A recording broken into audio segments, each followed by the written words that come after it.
jis yra toks skurdus, toks negausus, kad jis jau retesnių žodžių niekaip negali suprasti ir priima jį kaip visiškai svetimą.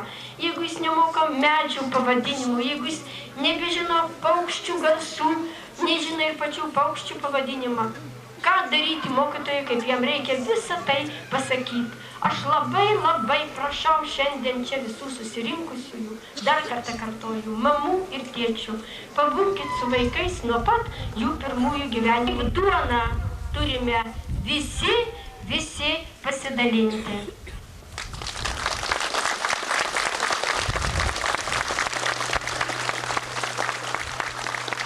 Jūs išgirsite eilėraštį Tėvynei. Tėvynė, būk tyluma žalsva, kaip paukščiai ulba, sugrįžę iš karštų, egzotiškų tolių. Būk žiedlapių švelniu, kaip bitės dūzgia, ir medų nešasi prie savo vilių. Tėvynė, būk spinduliu doru, kai noksta vaisiai ir laukia linkdama žemyn svari šaka. Visiems tu būk jaukia, šilta pastogė. Kai springsta viesulais pūga, nuoga, ilga. Tėvynė, būk tyra ugnimi, kuri sulydo su mintimi žodžius, o ryžtą su tikslu. Būk šaukiančia, ume gelme, kai riktels kažkas balsu dusliu. Kodėl čia taip seklu? Tėvynė, būk duona, iškepta žmonijos krosnį, kai rankos tiesiasi badaujančių tautų. Tu gurkšnių būk vandens tam, ką parklupdė alsavimas kalnų. Užduoti kuo daugiau klausimų mūsų svečiui rašytojui Isajai. Jis...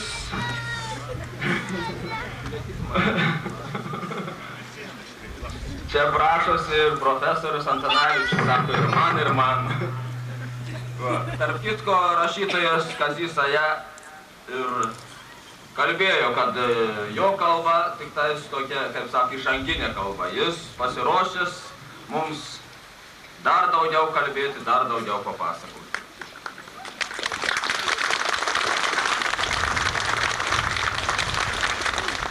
Geriausiai klausimus, kas siųstumėte raštu, paskui perduotumėm rašytojui Sajai.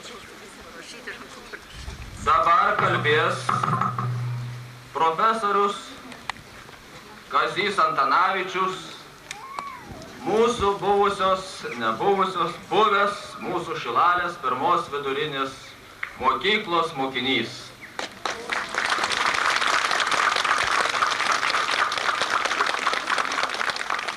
Gerbiami šilaliečiai, mieli žemaičiai, žemiečiai.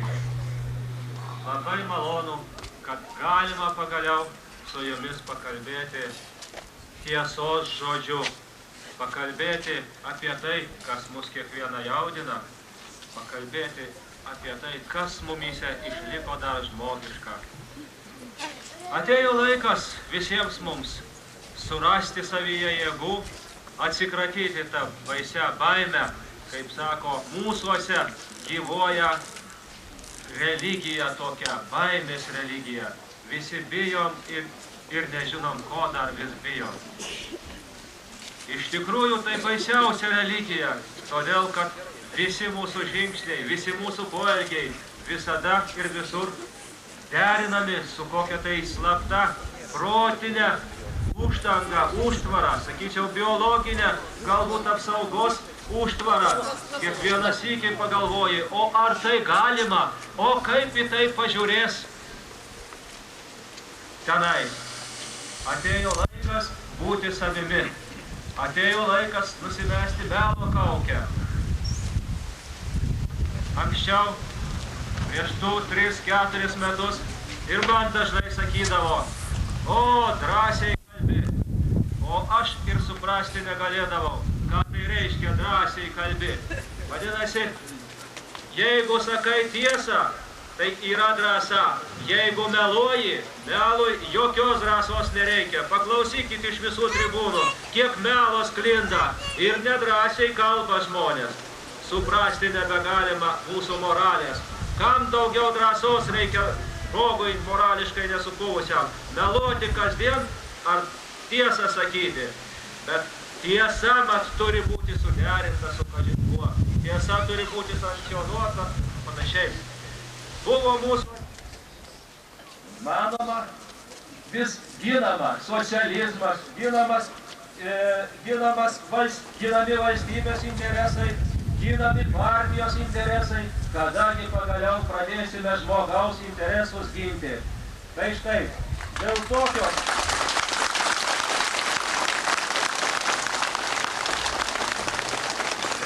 tokios iš vaikystės dienų tebeskambančios ekstremistinės, nacionalistinės, antisocialistinės apraiškos, mėginimai nuneigti realius socializmo laimėjimus. Vėl su tomis apraiškomis mes negalime taikstytis. Turime duoti atkirtį destruktyvioms apraiškoms persitvarkymo sąjūdžio veikloje.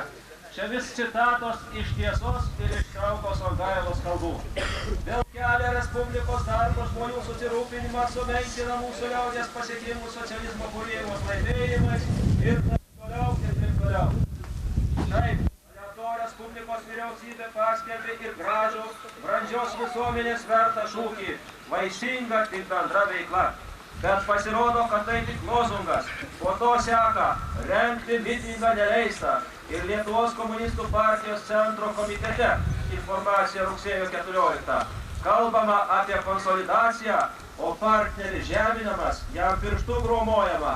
Klausyk, o jei ne, tai ir vėl vaikystės prisiminimai. Tie vaikystės prisiminimai, kuriuos aš turiu ir iškilavęs taip pat.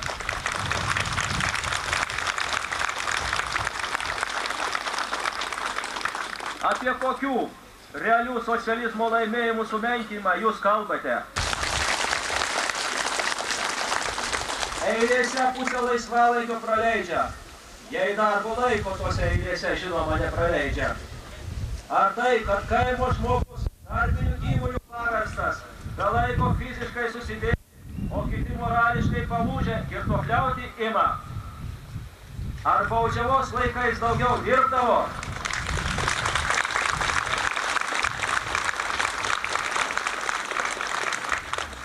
Mano kaimynai keliasi 6 valandą ryto ir eina miegoti 1 valandą nakties. Dirba šeštadieniais, dirba sekmadieniais. Čia pastabėlė. Ar tai, kad žmogus visą gyvenimą dirbęs ir jokių santaupų iš savo menkos algos nesukaupęs, 60 ar 120 rublių pensijos gauna ir galo sudurti su galu negali? Ar tai, kad jauni mokslo darbuotojai, mūsų ateitis, 100–140 rublių algos gaudami, jokios perspektyvos neturi, iki pensijos atskirame bute gyventi? O gal tai, kad vidutinė gyvenimo trukmė mūsuose yra 71 metai, tai yra 51 vietoje mūsų šalis pasaulyje randasi gyvenimo trukmės atžvilgiu. 51 vietoje. O gal jūs viso to nežinote? Gal vėl apie nemokamą mokslą ir gydymą priminsite? Manau, kad jūs buvote kurioje nors kapitalistinėje Europos šalyje ir matėte, kaip puikiai, lyginant su mūsiškiu žinoma, sutvarkytas socialinis aprūpinimas.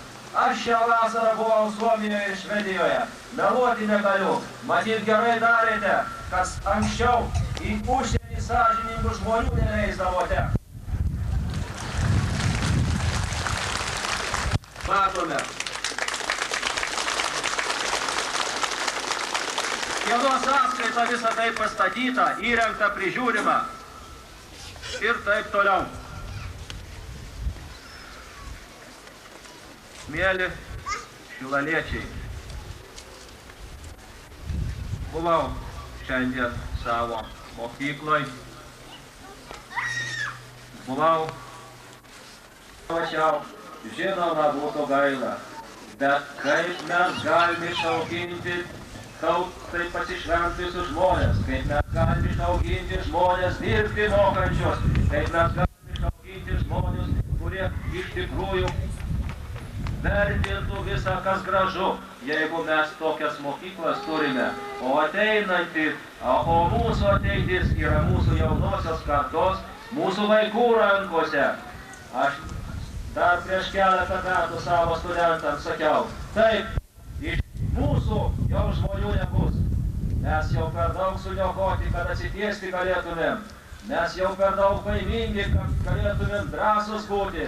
Tam, kad naudoti savo protų, reikia turėti drąsos.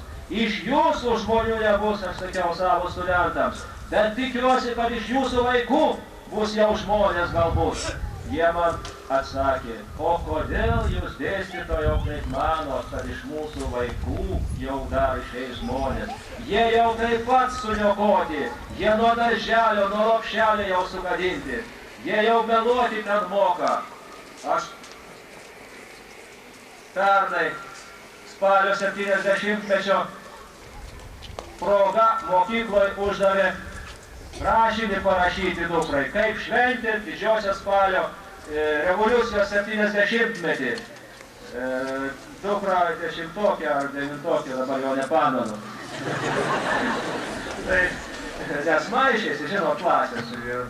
Tai, sako, visas enciklopedijas peržiūrėjau, nieko neradau, kaipgi jie šventė. Nu, sakau, tikriausiai gerai nusigėrė. Mama sako, nesakyk, nueis vaikas ir pasakys mokyklą, parašys galbūt ir kaip mes atrodysim. Nesijaudinkit, tėveliai, aš jau gyvenau meloti mokėdama. Jūs pagalvokit, kokia tragedija. Ir iš tikrųjų tragedija. Todėl, kad vaikas nuo lopšelio darželio jau pradedamas ugdyti meluoti. Aš pagalvojau, kodėl kitaip dabar susidarė tam mažam žmogui įspūdis, kad jis gimė mokėdamas meluoti. Ir paprasčiausiai, todėl man pirmas toks atėjo. Velykas mes visada margučius margindavom, o vaikas eina į lopšelį ar darželį, ten nusinešti negalima. Mokytoja dar ką nors pasakys, vadinasi jau jį nuo 2-3 metų meluoti ugdoma. Ko laukiam? Štai persitvarkymas, štai nauja Gorbačiovo politika, o dabar jau pagerės gyvenimas, mums ant saujos atneš, mums viskas padėta bus. Be mūsų su jumis nieko nebus. Bet, žiūrit, vis tiek, daugelis dar vis, taip, tegul kiti eina priekį, tegul kerta erškėtrodžius spyglius, o tada ir aš savo didįjį šaukštą pasiėmęs. Ačiū Dievui.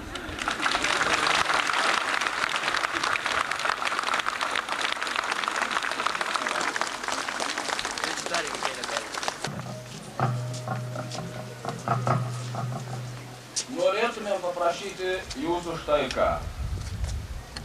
Gavome labai daug laiškų, liečiančių ne tik tais bendras mūsų rūpimas problemas, bet ir liečiančius kai kurios personaliai, iniciatyvinės grupės narius ar šiaip kitus asmenis.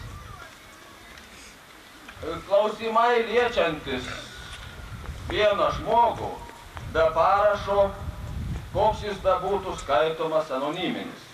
Reiškia, žmogui neužtenka drąsos, nurodant trūkumus vieno ar kito žmogaus, pasirašyti savo pavardę. Jūs puikiai prisimenat tuos laikus, kad remiantys anoniminiais laiškais, anoniminiais įskundimais, žmonės atsidurdavo kalėjimuose, žmonės atsidūrė Sibire. Todėl į tokius laiškus mes neatsakysime.